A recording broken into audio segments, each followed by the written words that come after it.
Hello and welcome to Time to Talk to Rene Salud, Philippines, and to my home. Okay, nalilito na ako kasi ang daming welcome nun, ha? Super welcome. Ako po si Butch Francisco at kasama ko ang aking co-collaborator noong panahon ng hapon.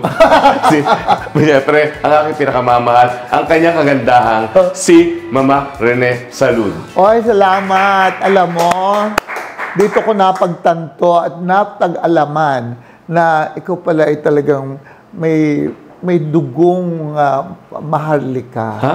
Dahil sa iyong bahay, bilib na bilib ako dito. Ngayon lang ako well, of course, marami naman akong mga bahay na napuntahan magaganda, pero ito ang makukonsider ko na well-curated.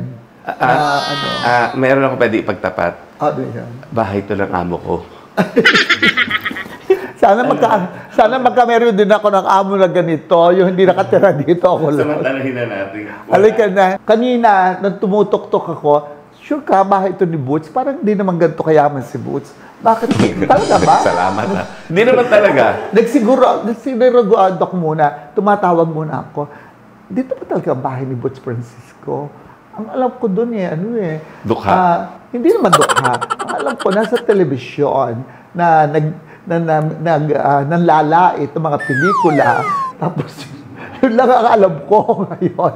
Tapos nung makita ko, wow, kaibigan ko na talaga siya dahil may class ang bahay niya. Ito, katas sa panlalait. Anyway, hindi, ganito. Again, collaboration to. We will be reviewing, so for the first part, yung Netflix na feature na ang title ay Social Climbers na napanood mo, no? Hold muna ang iyong opinion. Hindi. Ang sasabi ko lamang nagkalat sa EDSA ang mga billboards ng social climbers. Napaka-social climber talaga ng pelikula na iyon. Social climber. Super, okay. Oo. So anyway, pero after that, actually, XM ko lang yun kasi ang mas interesting, yung pag-uusapan namin after that, i-determine namin or i-define namin kung sino ang mga social climbers, paano ka. Matapang ang episode na to. Talagang hindi, parang alam mo, ito ang magiging wakas ng aking friendship. Hindi friendship lang, kundi ang aking kabubuhay dahil most of my customers are social climbers. Ito ang listahan. Mahaba. Ito, 3 pages. Pero tanda mo ang mga social climber friends ko, very generous. Hindi. Ako ang feeling ko, ang mga kliyente mo, hindi sila, I think they're the real social. Marami ako. Marami ako totoong social. Pero mamaya natin i-discuss. Pero syempre nahaluan na yun. Ito trust us.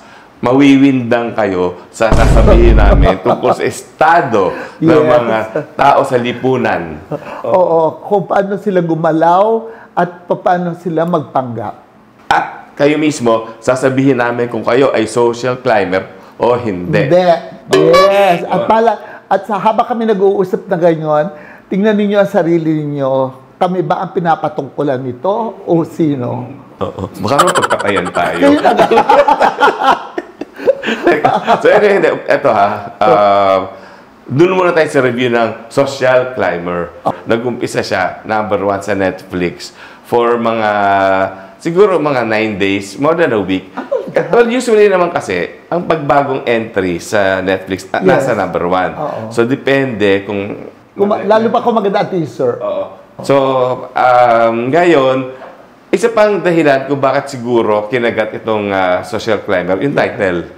Kasi di ba parang iisipin mo parang tungkol sa mga social climber. Di ba sarap pagtawanan ng mga social climbers? Ganun na nga. Oo. May Tapos hindi, syempre na doon yung presensya ni Anthony Jennings at saka ni Marisa Racal. Na may mga bagong iskandalo, may mga bagong news about them. Sabihin na lang natin nung nakaraang mga Christmas parties ng December, ang mga handa ay hamon, queso de bola, fruit salad, fruit cake, at chismis tungkol sa kanila. Sa kanila, di ba? Oo, sila yung pinagpiestahan. Oo, kaya tinan mo naman, kumita sila. But, dito ka magugulat na ang feeling ko kaya tumaas ito because dahil nga sa chemistry nila. Oh, pero ito muna, ano ba talaga ang kwento ng social climber? Nagkumpisa to, si Maris Racal ay tindera ng mga lote. Hindi, real estate agent. Real estate, Tapos si oo. Anthony Jennings naman, raketisa, rumaraket ng kahit ano. Tapos, nagtandem sila, pero na-scam sila yung networking. Yun nga, oo. Yun, tapos kailangan nilang bayaran yung mga nagbigay sa kanila ng pera. So, paano sila magre-raise ng pondo? So, 20 ginawa nila. 20 million ba? Mga 3 million lang. Mga 3 million. Mga maliit lang eh, alam ko. Kung ilang lang natin, 3 million. No? Oo. Para Hindi kasi mga scammer ngayon, ano ka ba? Milyon. Diyos ko, buong buhay ko, hindi pa ako nakakahawak ng 3 million. Alam mo, kung ganyan ha. Hindi, mamaya pag-usapan natin yan. Sige. Yung kung bakit may mga tao hindi pa nakakahawak ng 3 million. So, anyway, tapos, ginawa nila, in-scam nila yung mga mayayamang kapitbahay nila doon sa isang bahay na binebenta. Oo. Nakitira lang sila. Pero ang totoo, ang character sila, Anthony at saka nila Maris, hindi naman talaga sila social climbers. Oo. Sila ay simpleng scammer lang. Oo, pero ang yung grupo nila, Carmen Martin, at saka yung mga homeowners, yun ang mga social climbers. Alam mo, matalino ko talaga. Oo. Nag-gets mo yun talaga. Oo, Kasi sila talaga sila talaga yung social kaya climber. yun ang gusto kong tanungin nga, yung bang title na yun, nagpapatungkol kanino? Ang feeling ko, dun sa original kwento, dapat kay Anthony tsaka kay Maris. Pero, parang ended inadvertently, ang nangyari, sila Carmen Martin, sila Bart Gingona, ang naging social climbers. Doon. Oo. Correct ka dyan. Pero nanghihinayang lang ako because this would have been an opportunity. Kung pinag-isipan lang sana yung pelikula, opportunity siya para ipakita yung the behavior ng mga social climbers. Kasi malalim to But because it's a psychological study of yung human behavior kung bakit meron mga nagiging social climbers. Yun naman, ang problema dito doon sa characters nila, hindi naman talaga sila social climbers. Gusto lang nila ng matinong buhay. Ambisyoso lang sila, di ba? Yes. Pero hindi naman masama. Hindi naman masama. Pero gumamit na silang ang kanilang utak kasi napapunta sa pagiging scammer. Sa Mandarambong. Kaya doon naging masama ang buhay Ang hindi ko lang maintindihan, paano, halimbawa, di ba na-pressure siya na yung si Anthony na mag-produce ng sangkaterbang paintings. Kahit ikaw, hindi ka gano'ng kabilis na gumana damit, ha? Yun ang isa sa mga questions ko na gusto ko itanong sa iyo na sana masagot mo ko. Iniisip ko na pelikula lang ito talaga. Sige, andun ang creative license. Nandun na yung kuning-kuning. Okay. Pero, para naman kung gusto mong maging makatotohanan ng pelikulang ginagawa mo at pumasok sa isip mo talaga na you're part of the movie, siguro dapat may itong konti namang katotohanan or na totoong nagaganap sa tunay na buhay yun. At saka isa pang napansin ko, well, as a fashion designer, parang ang mga social climber, hindi naman ganun ka-kitsch, hindi naman ganun ka-baduy, hindi naman ganun trying hard. Para lang talagang lumabas sa pagiging social climber. Parang kung sa acting, overacting. Alam mo, there was a point na parang they look like buffoons. Yun na nga. They don't look human beings na para lang umarte sila na social climber. Na social climbers are not like that.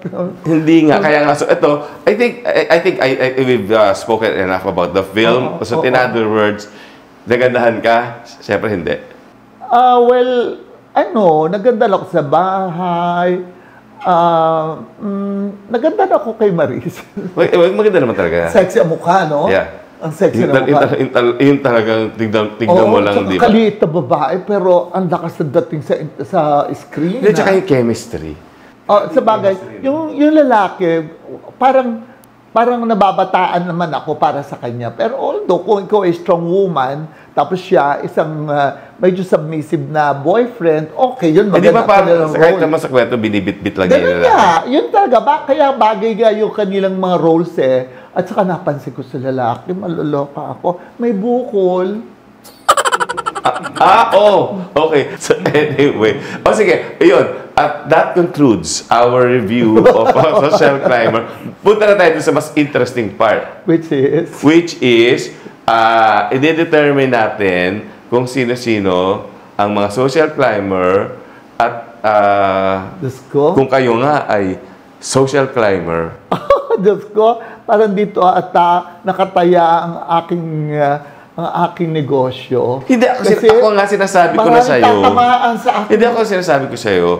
Ang alam ko, karamihan sa mga kliyente mo, totoong social. Totoong social yun. Totoong social. Pero syempre, May nadidigo na ilan-ilan. oo, kasi pag nalaman lang si Mrs. ganito, sa akin nagpapatahe, ay, doon din ako. You know, that's one way of climbing the social ladder. Question lang. Di ba merong the real Mrs. and then merong the kulakadidang Mrs. Oo. Was there ever time nagtagpo? Oh, yes. Oo, there was a time noon. Pero hindi naman face-to-face. Pero almost. Nagkaganon. Ano ginagawa? Nagka-traffic ka? Ay, hindi. Alam mo ako, I know how to handle things. So how did you handle that? Siniraan ko silang pareho. I mean, sinabihan ko na, alam mo, sabi ni Ganon, hindi ka pala maganda. Tapos naman, pag dumating na si Mrs., sinabihan ko naman na, mas maganda ka pala kaysa isa. Yung gano'n. I mean, so kumbaga para sa win-win. Oo, win-win. Pareho ko silang binobola, pareho ko silang inaaliw. At tapos, syempre, sabi ko, alam mo, ganito ang pinatahi niya, mas mahal kaysa sa iyo. So, hindi mapipilito siya magpatahi ng mas mahal. Sorry, alam mo, hindi kita maika-classify na social climber. Masama ng ugali mo. So, enterprising. O sige. Enterprising lang naman. Alam mo, kaya ka pwede negosyante. At mapagsamantala. So, pinakita natin doon sa social climber, yung ang pagkaka-depict sa kanila, iba sa real life. Kanina sinabi mo na yung iba yung doon sa sila Carmen Martin, doon sa totoong buhay. Ano naging kaibahan from film, from the screen to real life? Well, ganito, ang mga social climbers dito sa atin ngayon, parang medyo na-elevate na ng konti, na-upgrade na kanilang look, medyo nagkameron na ng taste. Dati ba wala?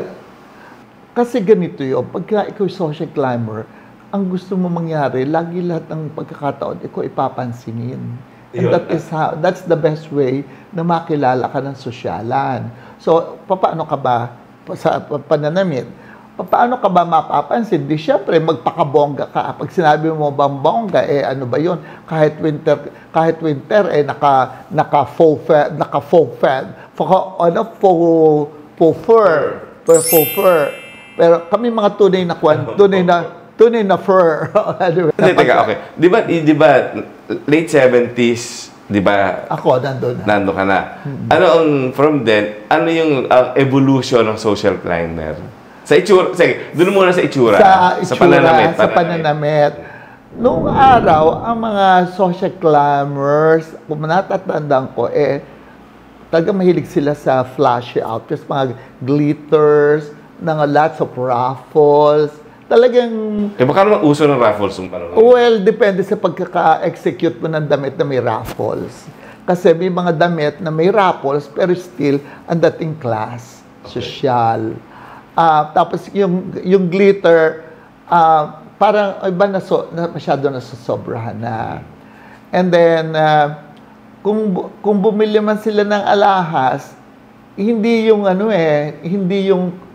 carrots ang pinag-uusapan. Ang pinag-uusapan doon, yung laki na kinang.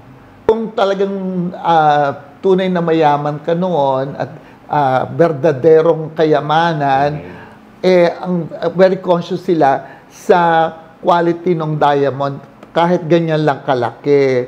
Ang social climber, ganyang kalaki na puwet ng baso. Pero kung titingnan mo, nangingintab. Yung mga laboratory, mga lab-grown.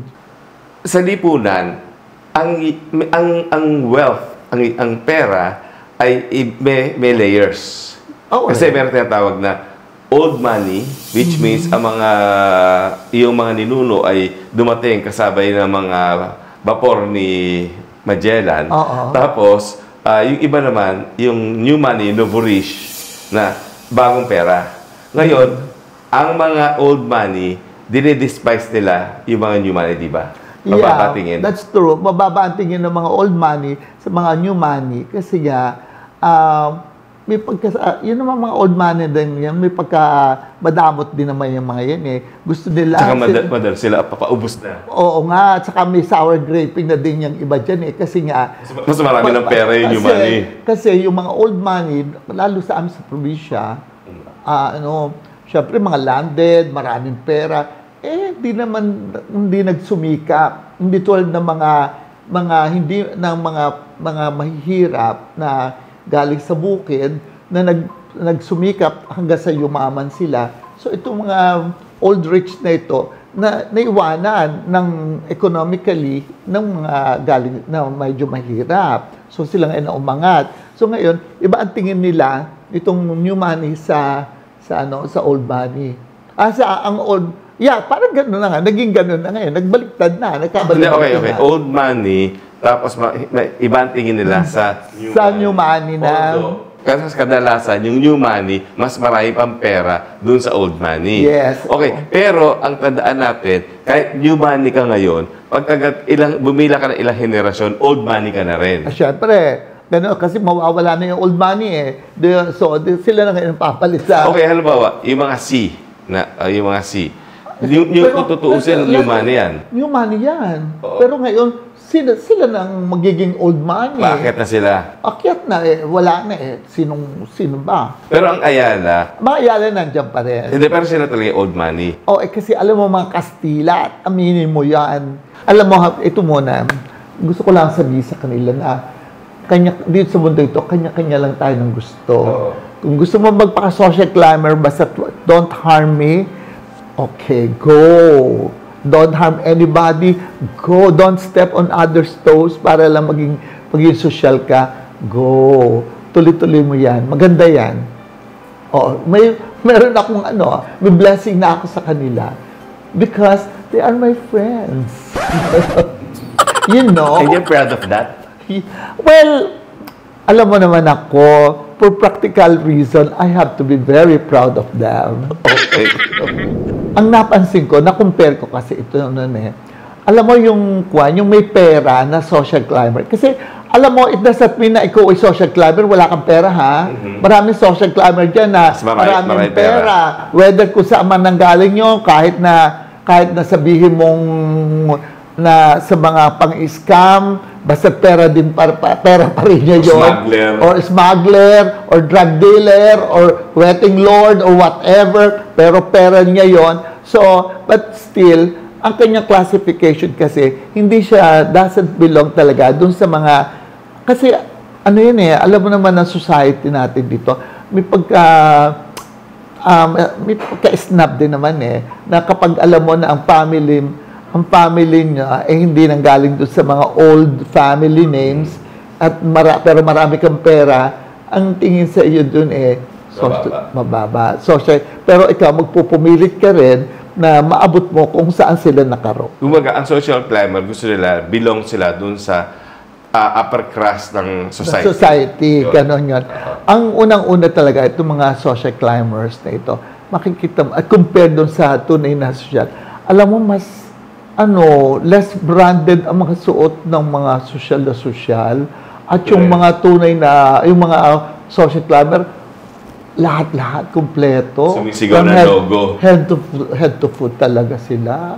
At ang mga logo nagwawala. Okay. Pero basta alam ko ako, si Eliza Doolittle. Okay, si Eliza Doolittle. Siyempre, yun ang isang, yun ang the epitome of a social climber na naging bongga. Kasi, di ba, from hindi, totoo, hindi naman niya gusto. Pero nung hindi niya ginusto, pero nung nandiyan na siya, na-enjoy na niya. Oo. Ay, syempre, pag sinabi mo dyan, mga kabyar ka rin dyan, mga anchovies, pinag-usapan lang ng bagoong, mami ako, sabi na, I want anchovies, I want my pizza with, with ano. So, yun, sa pagkain, malalaman mo ang choice of food. O, ang totoong mayaman, mahilig sa paksiw na ayungin. Well, yung totoo yan, kasi nga, they crave for it. Pero they're very aware. They know everything about yung talagang pagkain ng mga tunay na pagkain na mayaman, pangmayaman. Kapag kabahal, halimbawa, isang taong mahilig like, let's say may bagong restaurant na bukas, kailangan lagi ka nandun. Nako, well ako, you're asking me, ang sagot ko naman sa iyo, ako for curiosity kung ba't ako pumupunta doon. Not because not to be seen, not to stargaze. Hindi naman ako masyado stargazer eh. Di ba ako yung gusto ko pumunta doon, alamin ko kung sino yung mga tao nagpupuntahan doon. Kasi I go to a restaurant, the bago, for the food. Usually naman ganun lang. Pero may mga ganun, di ba? Oo. Pero may mga kung gusto mo bumenta ang restaurants mo, pasosyalin mo ang dating. Kahit hindi masarap ang pagkain mo. So, kasi para yung crowd. Oo, para makuha mo yung crowd mo. Tapos, hobbies. Sige. So, ang mga mayayaman, nagpa-polo. Ngayon, polo, tapos syempre, golf. Alam mo naman, pag sinabi, ay, naglalaro ako sa Manila Golf. Yung daman-dama mo na may salapi. Kasi bago ka maging member doon. Yung wala, naglalaro ng basketball single court sa may kanto. Nakachinelas. Okay. Oo. Tapos, pero may uso ngayon ang pangmayaman laro, yung tinker ball. Hindi ko alam. Pinkle ball. Walang N. Pickle. Alamin mo, i-search mo na lang. para pag ninakausap kang mayaman, pag nasabi mo yan, uy, mayaman din ito. Ano pangalan? Pickleball. Pickleball? Paano nilalaro yun? Parang ping-pong na walang mesa. Walang mesa. Marami dyan nagsasabi para dapat ikaw ay nakatira sa village, subdivision. Pero, di ba, iba-ibang classification naman yan. Hindi porket gated community ka, mayaman ka na. Totoo. Parang kami, gated nga kami. Pero hindi kami mayaman. Yung sa biwahe mo Sa Paranaque. Okay. Oo. Sa BF. Pero hindi kami mayaman. Oo. Di ba mayayaman ang mga taga-BF? Hindi lahat naman. Isa na kami doon sa hindi mayaman. May mga mayayaman din doon. Tapos pero not us, Kasi, define na lang natin. Ano ba ang talagang tunay na subdivision na talagang social at hindi doon nakatira ang mga social climbers? Magdiging ka naman siguro. Ang Forbes talaga. Hindi ka pwedeng tumira doon kung social climber ka lamang. Pero pwede kang social climber na maraming salapi. Marami kang salapi sa pamagitan ng iba't ibang paraan. Maaaring mabuti, maaaring masama. Kasi di ba si Pacquiao, di ba tinanggihan ng di ba? Kasi nga, suplado talaga ang mga tunay na sosyal pagka ganon. Okay. So we have Forbes, I can imagine may dasma ka na, no? Oo. Pero alam mo, nagtataka ako, marami ding hindi masyadong ganon ka-flashy, na mga subdivisions. Marami din mga super rich, ha? Capital 8 sa Pasig. Marami, oo. Oo, yun, doon. Oo. Diba? Hindi masyadong kilala. Pero, pagka, inala mo, may maraming salapi ang tao doon. Oo. Alabista nga lang, di ba? Ay, alabista talaga. Dahil sina Arroyo naman ang may-ari noon. Yung mga yun doon. Saka, sila, ano pangalan? Doon nakatira lahat ng cabinet secretary, sila Raul Roco. Oo, nandun sila De Villa. So anyway, tapos, yung White Plains nung araw, nag-umpisa, hindi naman talaga siya first class subdivision. Kaya lang nagtirahan lang doon yung mga sosyalin. Tsaka maraming mga nag-invest doon kasi Ano pa masasabi yung mga lugar na talagang... Green Hills, syempre. Green Hills, of course. Nandiyan yan. Kasi grabe. North Green Hills. Actually, itong New Manila, this used to be the Forbes of Manila. Which one? The New Manila! Nandito yung mga old rich. Nandito mga Ismael. Nandito ang mga... Basta't lahat ng mga apelyido nandito. Then eventually, nagtakasan, nagpuntahan sila sa Makati. Kasi ang Makati ang naging center ng place. Pero take note ha, sa ano din, sa Cebu, ang daming mga... Ay, marami, mga Maria Luisa. Oo. Beverly Hills. Exactly. Ang dami din doon. Hindi kasi, ang napapansin ko, not for anything kasi yung mga, ngayon, yung mga artista, tayo ng mga bahay. Tapos yung mga taga-Amerika sasabi, grabe ang mga artista ngayon, ang gaganda ng mga bahay. Kaya lang kasi, tatanungin mo naman, saan naman lugar tinayo? Eh baka, Diyos ko, kung baga Katulad de la Coco, tinan mo ang laki-laki ng bahay niya doon, di ba? Sa may Caloocan ba yun? Or Fairview yata. para somewhere doon, Pero hindi, yun naman kasi, because ayaw niyang iwan yung dating that's neighborhood it. There niya. are reasons kung bakit yung mga mayayamang iba, hindi naman sila talaga pumupunta sa talaga yung masasabi mong for the affluent na subdivision. Ito lang kasi, a real estate tip na pwede kang ibigay. Kapag kayong, let's say, nakabili kayo sa lugar na let's say, ano yung tawag na puchi-puchi na subdivision, kahit gated, huwag niyong masyadong gagandahan. Kasi mahina ang pag-accelerate ng presyo. Ngayon, ang binibili ay ang lupa. Dahil kahit lagyan mo pa ng ginto yung pader mo, correct ka dyan. ang presyo mo, yung pa rin, lupa. Kasi yung, anong tawag dito, di ba may terminology doon pag bumibili ka ng lupa na yung price, yung number, anong zonal value. Zonal value. Oo. So, basta yun importante. Tsaka yung the closer you are to the center of the city, or if you are within the city, yun ang mataas ang value. BGC. Kung tususin nga itong, ano ka ba, ang Ongpin, ang Binondo. Oo, Binondo, grabe. Sa lapi, nandyan. Parang halos nagle-leveling na ng Forbes Park. Oo. Oo. So, tapos, eto, bank accounts. Ay. Marami dyan nasa Bahamas. Yan ang... Nangungulimbat na yung mga yun. Pero mayaman sila. Oo, pero social climber o social? Well, depende sa pagpapatakbo ng kanilang pera. Pero yung, sa akin, ako ang feeling ko lang, ang karamihan sa mga tunay na social, walang masyadong hawak na cash. Wala. Kasi ini-invest. Wala. Di ba may kasabihan nga na? Correct yun. I agree with you. Oo. Ang kasabihan nga, do not wear your wealth. Invest it. Tama ba? Correct. Totoo yun. Oo. Kaya sila kasi, hindi sila liquid.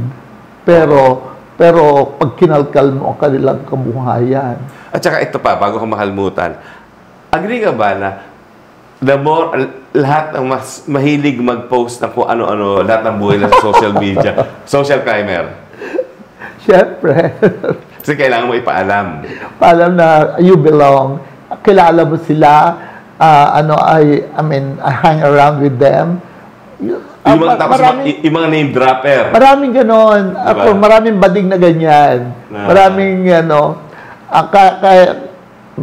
hindi naman sa pagchichismis Dami kong mga kaibigan na ganyan. Kasi akala nila, porket naging kaibigan mo na yung mayaman ka na rin. ang feeling mo mayaman si ko. Hindi. Kaya lamang kinakaibigan yung natutuwa lang sa iyo. Pero ginagawa ka laruan. It doesn't make you a rich person. Oo. Hindi, tsaka ito lang. Maipapayo ko lang galing sa isang matandang katulad ko na. Yung halimbawa, nagkaroon ka ng fireworks display. Huwag mo na kunan ng to. Kasi, namnamin mo na lang. Kasi, iba yung na-experience mo talaga. Kaya nga, ang gusto ko lagi sabihin, do not feed your cell phones, feed your soul. Syempre, oo, the soul matters a lot. Oo, kasi yun madadala mo sa Oo. pwedeng mabura yung or pwedeng ma-snatch yung cellphone mo. Correct. Tapos Or mag-virus. pero nandun yung mo puso Kung kung mo. dinamnam mo yung pagputok ng fireworks, Correct di ba? ka din. Nasa isip Oo. mo yun. Alam mo talaga ang choices ng mga tunay na mayayaman sa pagpili ng painting. Ano? Ngayon, ang alam ko, well, of course, ang mga masters, pag tunay na super duper rich kayo, mga Rizal, mga Hidalgo, yung mga Juan Luna. May mabibili ka bang Rizal pero lang kung doon ka magpunta sa Meron. Leon Gallery? Pero hindi, meron pa rin. pa? May mga broker pa rin dyan, na mga kaibigan ako. Tapos yan Mga anong trabaho ni ano yung mga inukit ni Rizal, mga batikuling na ano? Hindi. Mga painting niya sa Paris, may mga ganun siya. Ay mga sketch lang. Hindi, may mga painting din siya. Pero mas more on sketches. Oo, yun yung Ganun, pinapagkakaalam ko eh. Tapos oo. di ba- Basta't masters, kinakailangan ang tunay na mayaman may masters. Aha. Tapos ngayon, syempre, ang isa sa pang pagkamahal-mahal nito, itong taga Baguio na hulaan mo, alam mo na agad. Yung mga Isabel series niya. pero mag-ingat ka, may fake ka. Oo naman. Pero ngayon talaga, halos lahat na makausap kong mga may salapi talaga, ang hinahanap Bencam. At mas malaki, mas gusto nila. Okay. Peking social climber, TH, trying hard, nagpapanggap, yun. Paano mo nabubuko na isang tingin lang? Alam mo naman yan, alam mo na agad hindi mo na kinakailangang urirating maigi, hindi mo na kailangang i-assess na maigi. Automatically, alam mo na agad ang ambience ng nagtatry. Papasok sa shop mo, biglang, tapos merong social climber alert, ting, ting, ting, ting, ting, ting, ting, may ganon. May malalaman mo na agad yun eh. Hindi naman sa pagiging judgmental, pero alam mo na ang kilos, alam mo na ang salita, alam mo kung sino siya, alam mo naman yun. Pag English na mali-mali. Oo, tapos ang pinaka-trying hard dyan is yung magpapatahe bago hindi tutubusin. Yun ang trying hard. Doon ako galit. Tuwan-tuwa ako sa mga social climbers. Dahil gano'n? Hindi mo humihingi ng down? May mga friends ako hindi ko hinihingan Pero yung iba na bagong dating, parang, ma'am, 50%, yung ganon. Kasi it's not you don't trust them, but this is business. Sino ang mas tumata? Okay, halimbawa, malalaman mo ba, ang tunay na sosyal nagtatanong ng presyo? Alam mo, yung mga old rich, inaalamunan nila kung magkano ang kanilang pinapagawa. Pero yung mga new rich, na super daming pera, saka na lang padala mo na lang ang bill. Padala kay Papa. Pero basta't alam mo, Little boys and girls, hindi po kami nagtuturo ng masama. Binubukas lang namin ang mga mata nyo sa katotohanan. Na ganito ang mga taong umiinog dito, nagpapainog ng mundo, nagpapatakbo sa mundo. Okay. Social pero feeling entitled at matapobre. Ano masasabi mo? Ay nako, maraming ganyan. Yung mga pinalaki na mga magulang na social climber din. Tapos ngayon, na hindi naturuan ng mabuti yung kanilang mga anak. Paano ba umasa ang social climber na matapobre? Ano nga ba? Palibhasa, hindi ko naman, kasi hindi nila ako minamaltrato ng masama Ikaw pa ba magpapamaltrato? Kasi social climber din ako. Hindi ba ang sinasabi kasabihan ang magnanakaw galit sa kapwa magnanakaw? Ang social climber ay galit sa kapwa social climber. Not in my case. Anyway. Kasi naman tunay na social ka. Hindi naman, hindi ko masyadong ma-distinguish talaga yung mga ganong klaseng tao masyado. Kasi una-una, kinakaibigan ko na agad sila Kaya yung kanilang negative traits, nagiging positive na sa akin. Kasi nagiging best friends kami. So kumbaga, you also tolerate them na lang. I do because that's how they like it, and that's they love to be like that. Okay. Oo. Another question. Ano ang pipiliin mo? Sosyal pero tsaka o maganda pero jologs? Parang ano na lang, gusto ko na lang yung maganda pero jolog. Oo, kasi pwede pang i-improve yun. Correct. Tapos ngayon, yung pagiging jologs mo doon, pwede pong mabago yun eh. Pero ang ganda na eh, nandun na yun eh. Although, ang tsaka na maraming pera, gumaganda rin sa pamagitan ng mga doktor. Katulad ng aking doktor, si Dr. Homer Mendoza. Talaga? Oo. Ito ba kagandahan? Ito'y produkto ng siyensya? Hi, doctor. Kulang pa ha? May naka-schedule pa ako sa iyo. Ano to? Ikaw ba naman? That is the look of perfection. Well, it needs to be more perfected. Okay.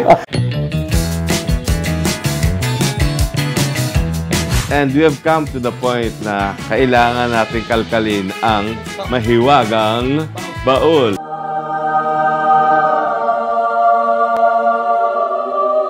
Ngayon, sino ang masosyal? Sharon Cuneta o Chris Aquino?